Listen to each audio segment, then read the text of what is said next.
Have you ever read a chapter in a business book and just thought, well, that really doesn't apply to me? Well, that was me with chapter 7 and 8 in this book that we are focusing on for this series, Leadership Not by the Book by David Green, the CEO of Hobby Lobby. And that's primarily because these were both chapters about how to interact with, manage employees. One being about paying employees well, and the other being about leading large teams. Well, as someone who runs a solo run business, this doesn't really apply to me, and it may not apply to you either. And so I thought, well, maybe I'll just kind of like skim through these, see what I can glean, and all that good stuff. But the more that I read, the more I realized that these chapters aren't really about managing people per se. They're about being a good leader. And every single one of us is leading someone. So we're going to be combining both of these chapters into this one episode and talking about some of the things that God was showing me through these topics that were seemingly not relevant for me. But before we dive into this, make sure that you like this video, subscribe to the channel, especially if you're liking this series, and share this with a fellow Christian business owner that might be encouraged or gain some insight through this as well. Okay, so I'm going to be starting in the Bible like I always do, because while this book is our inspiration, and by the way, if you are catching this one first, this is a series. You are in episode 8 of a 12-part series, so you might want to start back at the beginning. I'll go ahead and link that first episode up above in case you want to go back and start from the beginning.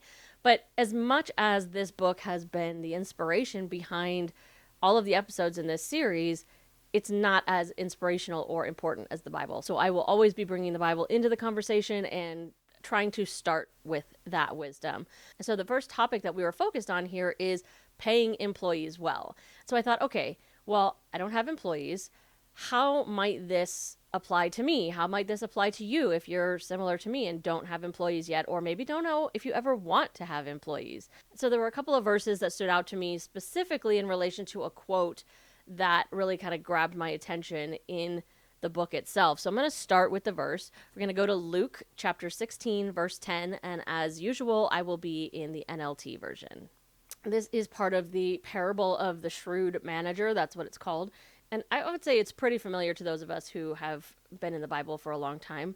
But essentially, it's a parable about how to be a good manager, how to be a good leader. And which I always find so interesting, how topics like this, like being a business owner, were so important that Jesus made a point of talking about them when he was here on earth. He was only here for a couple of years to really spread his mission and his ministry, and he still made a point of taking the time to talk about this stuff. So I always find that really cool. But anyway, so the verse we're talking about, like I said, Luke 16, verse 10, if you are faithful in little things, you will be faithful in large ones. But if you are dishonest in little things, you won't be honest with greater responsibilities. And then I'm going to keep reading because I like verse 11 too. And if you are untrustworthy about worldly wealth, who will trust you with the true riches of heaven? That's pretty impactful, actually. But the quote that got me kind of thinking along these lines in the first place was something that David said at the very beginning of this first chapter. He was recounting a conversation with a fellow business owner who was expressing awe, I guess, amazement at the fact that Hobby Lobby at the time was able to pay their retail employees $17 an hour, which, yeah, that sounds like a lot. I mean, even by today's standards, that sounds like a lot. And ironically, at that time, they were actually in the process of trying to up that rate to pay their employees even better. I think $18.50 is what he said. And I think there's a level of pressure that comes with hearing that about somebody else and how they're running their business. I mean, clearly the other business owner in this story was feeling that way. They were feeling the pressure to match that and meet that standard, which obviously they weren't prepared to do. And so the thing that David said was, he says, we're all where we are, but we need to move from where we are to someplace better. And I think that's such a great, I mean, it's so simple, but it's such a great truth to remember as you're growing a business, because trying to expect yourself to be at the finish line in any aspect of business, which, let's just put a quick little caveat here. I'm not sure there is such a thing as a true finish line in a business, right? Unless it closes. We're an ever-growing organism as a business, and it's going to go up and down over the years, but expecting ourselves to behave as though we are at a certain level, i.e., paying employees at a certain rate when the money is just not there to do it, is not only putting undue pressure on the business, but it's an irresponsible way to manage a business. It would be an irresponsible way to manage a household as well. And I think I loved this statement so much because he's saying something that we kind of already know, right? Is that we should never stop growing. It resonated with me, I think, because I don't have employees, and maybe I never will. Maybe I will someday. I don't know what God has planned, but the reality is that these principles still apply in both seasons of my business. The question isn't whether or not I'm running a major corporation and I have massive dollars to be talking about here and a huge number of employees to be responsible for. The question is, am I currently being faithful with what God has already entrusted to me? And that's a question that we see in the Bible over and over again. It's not just in this passage. And so, recognizing that God is not asking me to be responsible for or steward someone else's business. He's asking me to do that with mine. This actually makes me think of the parable of the talents, or what the NLT calls the parable of the 10 servants. And you can find it in Matthew and also in Luke 19. But to paraphrase, it's basically the story of a king who is going to be traveling, and he leaves different levels of responsibility to different servants.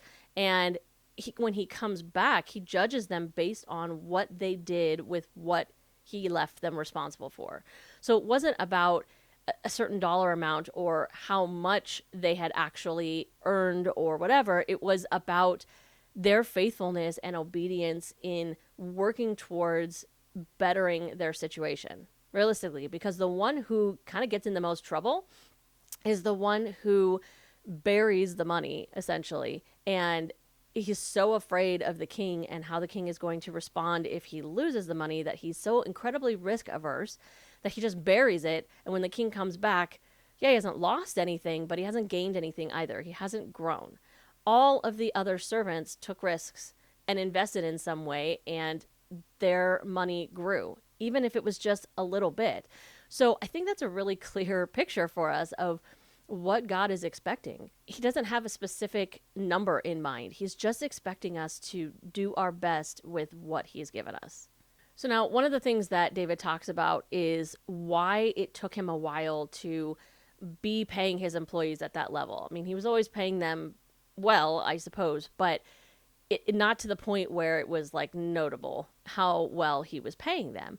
And he said that there were two different reasons why he didn't do it sooner. He said he lacked the ability and he lacked the heart. And I want to dive a little bit deeper into these two reasons because I think that they both apply to us at different times in our business. There are just simply some times where we don't have the resources yet. We can't pay for the fancy subscription or hire people to help us out so that we're not burning the midnight oil on occasion. And that's okay. I mean, there's nothing shocking or shameful about acknowledging the reality of where we are. I mean, imagine if David had tried to pay the wages that he's paying today, but at the beginning.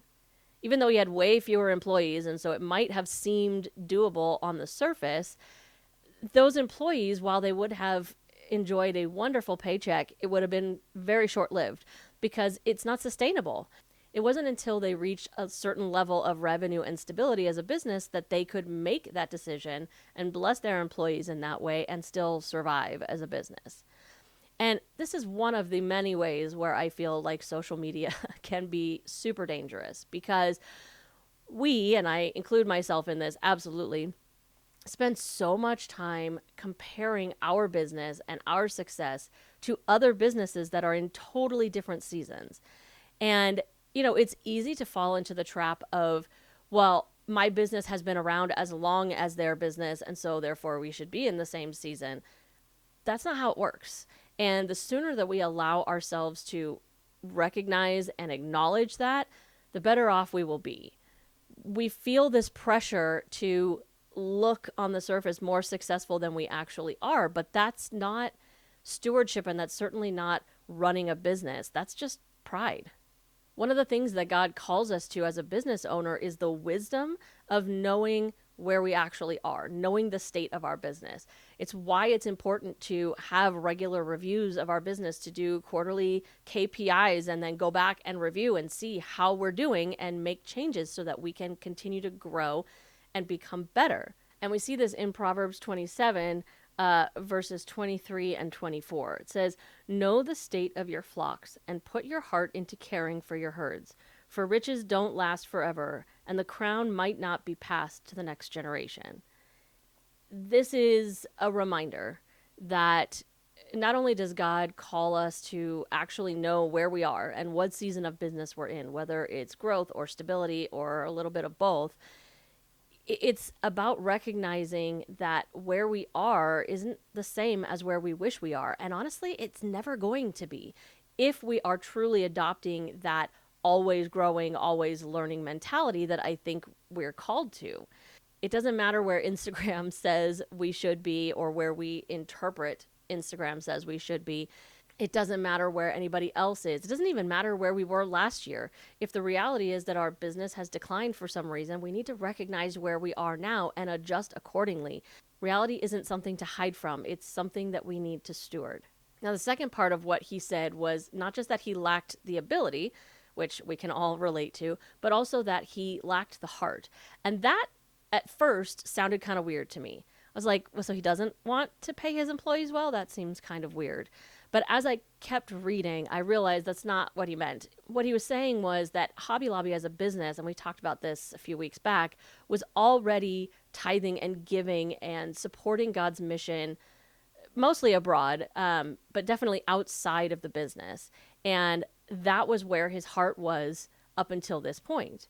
And then he kind of had one of those God moments where God very clearly spoke to him and said, you know, your employees are the mission field as well.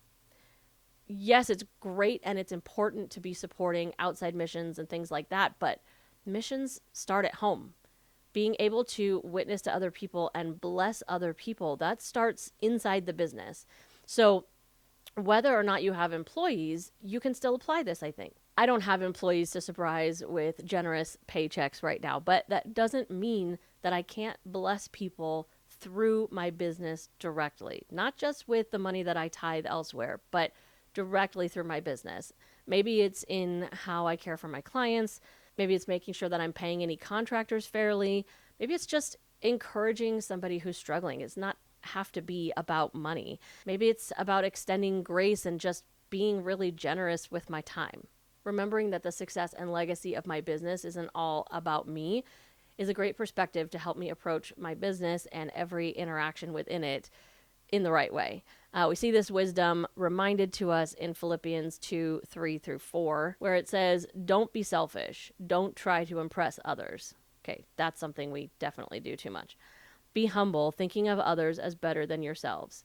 Don't look out only for your own interests, but take an interest in others too." I think that's important because I think we might think that we do that. We treat people with respect, we're polite, we're kind, but there are other ways that maybe we could be doing that. Maybe it could be as simple as hiring a friend who just needs a couple extra bucks every month to help you out. You may not necessarily really need that yet, but if your business is capable of handling that and surviving, that could be a great way to show God's love to someone else through your business. So then as I finished that chapter, I was like, okay, I'm past the not relevant part. And then I got to the next chapter, and it was all about deferring to the ideas and opinions of others, namely your employees, the way that he was approaching it, leaders within your business. And so I thought, oh, okay, here's another chapter that's not going to apply to me. But I was wrong again. I actually think that this is more impactful, or was for me as a consultant, than I could ever have imagined. I continue to work in a corporate environment in addition to my business, and I've been very fortunate in my corporate career to primarily work in an environment where my opinions and my ideas are listened to and sometimes deferred to. Even though I'm not in any type of leadership role in that environment, I've been very blessed to work with people who listen to what I have to say and sometimes make decisions based on my opinions. So as I was reading this chapter, I was thinking, okay, well, he's clearly talking about this from a CEO perspective. Can it be relatable to me at all? And I started to think about it in the terms of my consulting business. And I realized, yeah, this actually is really actionable in my business because, you know, in the relationship that I have with my clients, I am the expert. I am the Trello expert, right? But that doesn't mean that they're not experts too. They're experts in their business. And if I don't have their valuable input, then I'm building to generic best practices, not something that is actually custom to them and their needs. So I've learned that when I treat them as the partners that they actually are, instead of as students or clients, we tend to build something so much better than I would have built on my own. I think that it's very easy to get into the trap, and I absolutely fall into it still on occasion, that just because I'm the expert in the room, I'm the one that's supposed to have all the answers, and their opinions and their suggestions shouldn't matter. But the reality is that's 100% the wrong way to approach a consulting business. And we see this wisdom again in Proverbs because that's where some of the best biblical wisdom comes from. We're going to look at Proverbs 15:22. This is probably one that I should have pasted on my wall somewhere or like on the lock screen of my phone because it says, "Plans go wrong for lack of advice. Many advisors bring success." Now, listen to a couple of the word choices there. It's not saying plans fail because we don't do exactly what somebody else tells us they want us to do. It's talking about advice. It's talking about counsel. We need to listen to their perspectives and their opinions, and that will help us to formulate the best solution. Now, for me, this is a little more cut and dry because we're talking about processes and a kind of semi-tangible system that I'm building. But it's applicable, I think, in just about any business, because even if we're talking about a business where you're creating and selling products, if you don't ever take the advice of your potential customer base, then you could spend a whole lot of time creating products that nobody wants or will buy. So listening to their opinions and taking your expertise and putting those two things together in any industry is going to lead to a much better outcome. I have found many times in my business that the best solution isn't mine, it's ours. So then I kept reading on, and he was talking about the way that he as a CEO handles his leaders, the department heads, right? Again, feels not applicable to me, right? But I realized it was in a way that I didn't expect at all. So he was talking about how important it is as a CEO, as the head of a company, to hire leaders that are completely trustworthy and then to actually give them ownership and responsibility and, most importantly, authority over their departments. Now, does he offer them counsel? Does he hope that they will come to him for advice on difficult decisions? Absolutely. But he gives them the freedom to make their own decisions and ultimately sometimes make their own mistakes. And as I was reading this, I was thinking, okay, you mean, I know that I'm a leader in many areas of my life. And so I was applying it in that way. And then all of a sudden it occurred to me, this is exactly the type of leadership that God demonstrates with us, right? He absolutely could micromanage our lives. And sometimes I maybe wish that he would because it would feel like more clear direction and, take the pressure off of me a little bit. But I think it's cool to think about the fact that while he absolutely could do that, he partners with us in a way that he allows us that freedom and that authority over our own lives. Even though he has ultimate authority over everything, he gives us that ownership over our own department, as it were, our lives. And, he allows us to make mistakes sometimes. Now, does he offer us counsel? Does he hope and wish that we would come to him for advice, especially when we're making those difficult decisions? Yes, absolutely. And he is ready, willing, and able, right? But he doesn't force his opinion or his will on us. And it was just an interesting realization for me as I was kind of thinking through all of this. And, when we apply it down, when we're the leader, it allows us to create a relationship where we are empowering and developing other people, not making them dependent on us. And as the kind of business owner that I am, as a consultant or as a coach or a mentor, that's sometimes a difficult balance because, obviously there's the financial benefit to the business owner of having their clients and their students be dependent on them and feel like they need them for guidance and for, help and whatever along the way. But are we really doing them any good if we're making them dependent on us? I don't think so. I mean, this is why my goal in every consulting relationship is to get to a point of handoff. I, of course, have levels of ongoing support. I don't leave my clients hanging and just say, okay, we're done. We built it. You're on your own. But I don't desire to keep them in that high value, high touch level of support and relationship with me. I want them to be self-reliant. That is my goal. And I see that reflected in what David's talking about of having leaders that are trustworthy, equipping them well, and then giving them the freedom and responsibility and ultimately authority to make their own choices. It's slightly different from the way that God leads us because we are dependent on God, and I think he wants us to be dependent on him, but not in such a way that we're paralyzed by it. It's easy for us to always be the one that is trying to give the solution and be the one talking. That's something that I still struggle with a lot in my calls because I feel like it's my responsibility to be the one explaining and showing and teaching. But being a better listener in that scenario is not a weakness at all. In fact, I think it's a unique strength. We see in James 1:19 a reminder that listening is not at all a weakness. It's actually kind of a commandment in a way. It says, "Understand this, my dear brothers and sisters. You must all be quick to listen, slow to speak, and slow to get angry." Now, obviously, this is talking in a particular context of, not letting our emotions run away with us, being careful about the words that we choose to use. But I think it can be applicable here too.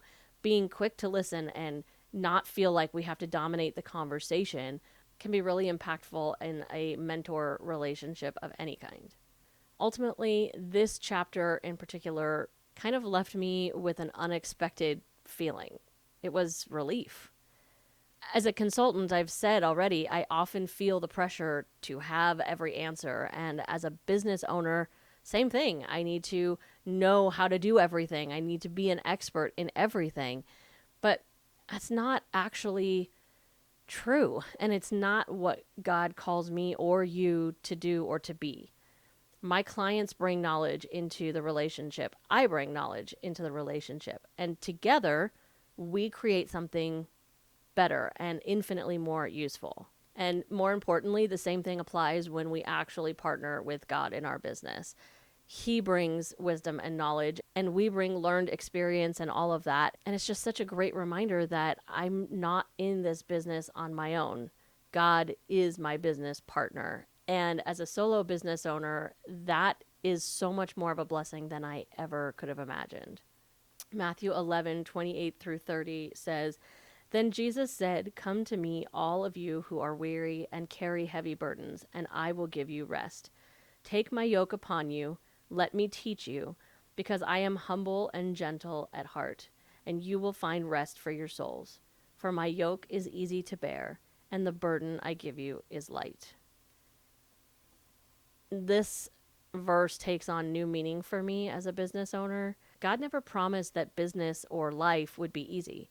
What he promises is that we're not doing it alone. So here's the question that I'd like to leave all of us with this week. Where has God already given you influence? Now, maybe you have employees, or maybe like me, you don't. Maybe it's your clients, your potential customers, your audience, or maybe it's just your family around you. Maybe it's one person you're going to interact with tomorrow. Leadership doesn't begin when your business hits some magical milestone. It begins today with the people who are right in front of you right now. Be faithful with what he's already entrusted to you. Take good care of the people that he puts in your path, and remember that you don't have to have all of the answers, because the one who does has already offered to carry this load with you. Thanks for watching this episode all the way to the end, and I hope that you liked it, and more importantly, that you found it helpful. If you did, make sure to like the video, subscribe to the channel, and share this video with another Christian business owner that you know is going to love it as much as you did. God bless you.